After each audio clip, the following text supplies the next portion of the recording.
times you've been scrolling through restaurants on Yelp on your phone, seen one with a 4.8 star with 2,000 reviews, but immediately dismissed the one with 5 stars and only 3 reviews, even though the 5-star place is literally better rated? Okay, how about this? You're walking down the street, 2 restaurants side by side, one completely empty, the other has a line with 15 people waiting outside. Which one do you assume has the better food? If you picked the crowded one, congrats. Your brain just got hijacked by one of the most powerful forces in sales. This is called social proof. But here's the weird part. You have no idea if those 15 people have good taste. They could all be tourists on some type of tour, following a bad recommendation of the guide. The empty restaurant might be a hidden gem that's empty because it just opened 5 minutes ago. But your brain doesn't care about all that logic. It sees the crowd and thinks that many people can't be wrong. See, today we're breaking down social proof from Robert Cialdini's amazing book, Influence. Why we trust the judgment of complete strangers more than our own research, and how you can ethically use this principle to help prospects overcome their fear of making that wrong decision. I'm Daryl Slay. This is Slaying Sales. Let me tell you about a sales call that changed how I think about selling forever. I was pitching a CRM system to a mid-sized company. The decision maker, let's call her Sarah, was interested but pretty skeptical. I'd shown her all the features, I'd walked through the pricing, I'd answered every technical question perfectly. She was still sitting there with her arms crossed, saying, I think we need to think about it. So I tried something different. I stopped talking about my product entirely. Instead, I told her about another client, a woman named Rebecca, who ran a similar sized company in her industry. And I described Rebecca's exact situation before using our CRM. She was drowning in spreadsheets, missing follow-ups, losing deals in all that chaos. Then I showed Sarah Rebecca's actual results. Response time cut in half, deal closure up 40%, team actually using the system daily. I didn't even finish the story, and Sarah interrupted and said, okay, what do we need to do to get started? What changed? See, I stopped trying to convince her I was right. Instead, I showed her someone just like her had already taken the same risk and won. That's the power of the social proof, and it's backed by decades of psychological research. Most people don't understand about decision making is when you're uncertain, we don't trust logic. We don't trust features. We don't even trust our own judgment. We trust what other people are doing.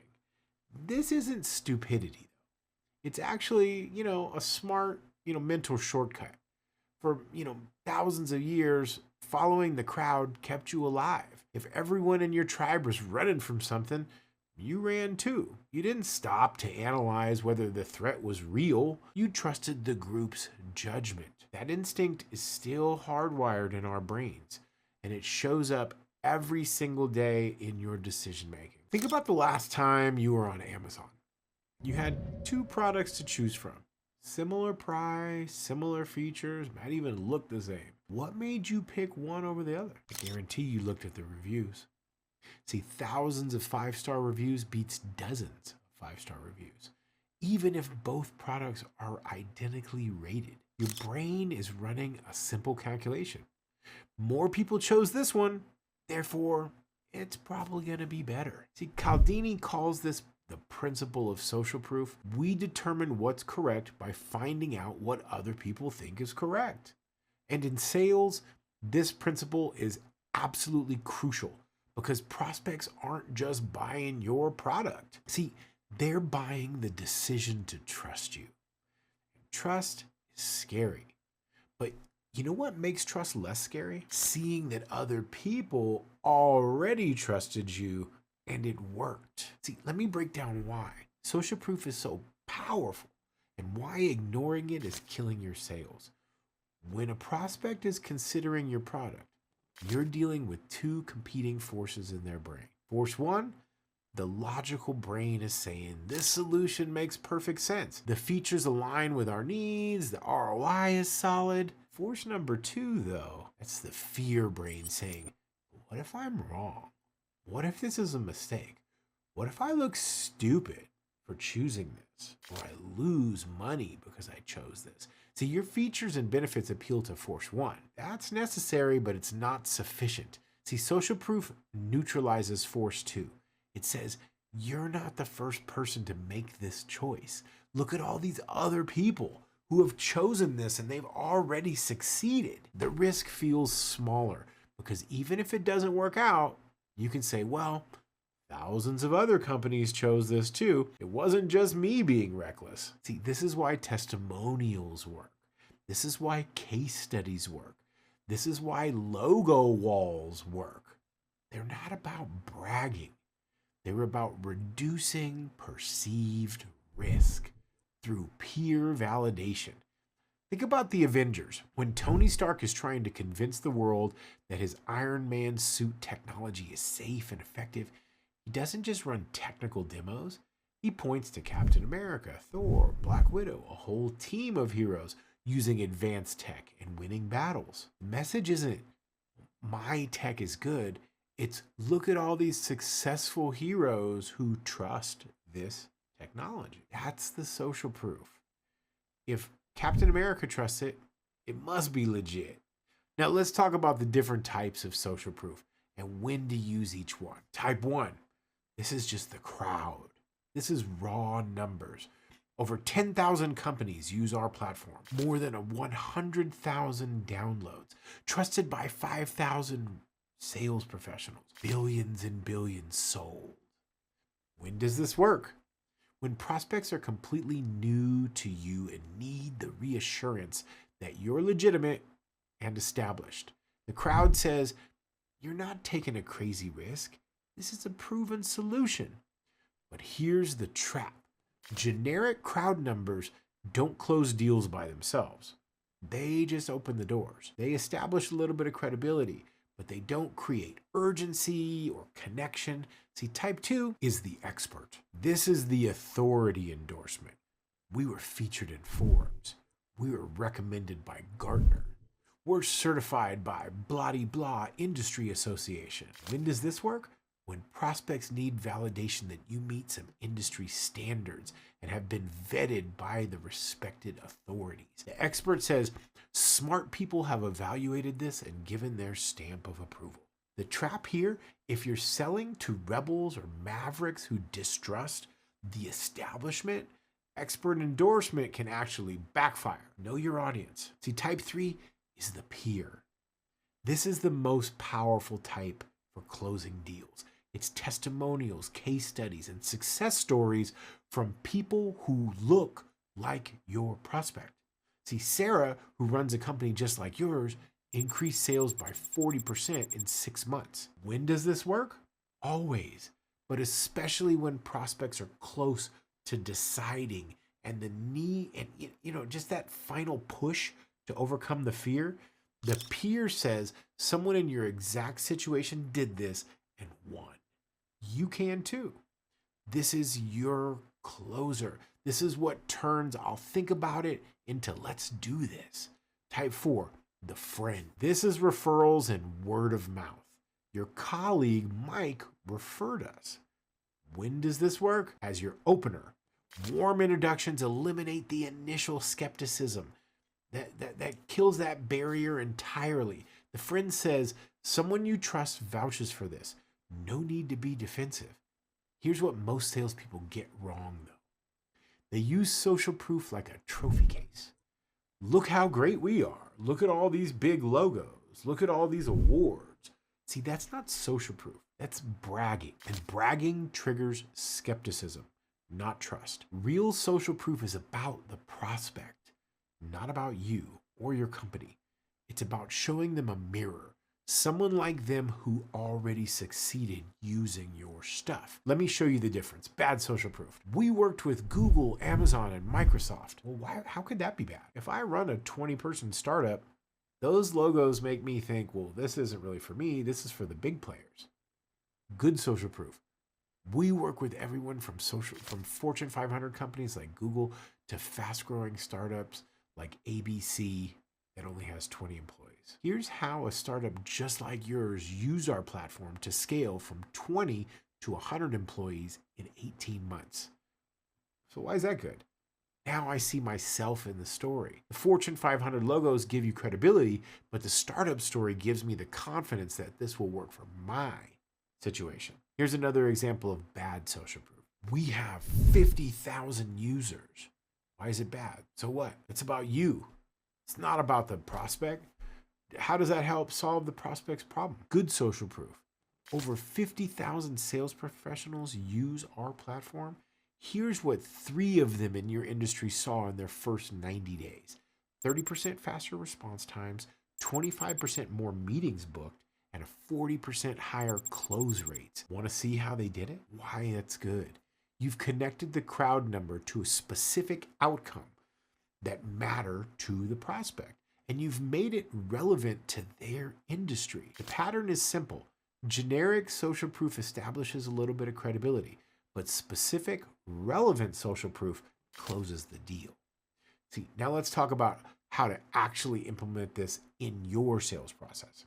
Step 1, build your social proof library. You need to systematically collect these social proofs. Don't wait until you're in a pitch and scramble to remember that one client that had some good results. Create a document with testimonials organized by industry, company size, and use case. Case studies with specific metrics and outcomes. Video testimonials when possible because they're harder to fake and more emotionally compelling. Create that list of recognizable logos with permission to display them. Then you got industry awards, certifications, media mentions. This is all your ammunition. Have it ready before you need it. See, and step 2, you need to match the proof to the prospect.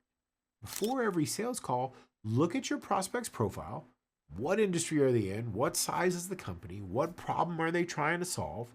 Then pull 2 to 3 pieces of social proof that match their situation as closely as possible. If you're selling to a startup founder, don't lead with Fortune 500 logos, lead with a startup story. If you're selling to a risk-averse enterprise buyer, show them that other conservative enterprises trusted you and then succeeded. The closer the mirror, the more powerful the proof. Step 3, tell stories, not statistics. Here's where most people mess up. They recite social proof like a resume. We have 500 clients and 95% retention rate and 1 in 3 industry awards. That's not social proof. It's like a press release. It's a pitch slap. Instead, you tell a story. Let me tell you about James. He's a sales director at a company about this size. When he first came to me, his team was only closing 15% of their demos. The reps were frustrated, turnover was super high, morale was in the dumps. Does this sound familiar? Now you've created resonance. The prospect is nodding along because they see themselves in James. Within 90 days of implementing our system, James' close rate jumped to 28%. More importantly, his team actually started to enjoy the sales process. Turnover dropped to almost nothing. He just sent me a message last week saying it completely changed his company culture. See, that's a story. That's proof that they can feel, not just data that they're going to forget in 2 seconds. Now, step 4 is use the proof at the right moment. You can't dump all your social proof in the first 5 minutes. That's overwhelming and comes across as pretty insecure. Instead, deploy that social proof strategically. Early in the conversation, use the crowd numbers or expert endorsements to establish that you're legitimate. We work with over 1,000 companies, including several in your specific niche. Now, during the pitch, use peer stories to illustrate how your solution solves specific problems. Let me show you how Sarah tackled the exact challenge you just described. When handling objections, use specific proof to counter specific doubts. I hear you on the implementation concern. Let me show you exactly how Michael's team got up and running. They were fully live in 2 weeks. At closing time, use your strongest peer proof to give them confidence to commit. Before we finalize, I want you to talk to Rebecca. She was in your exact situation 6 months ago.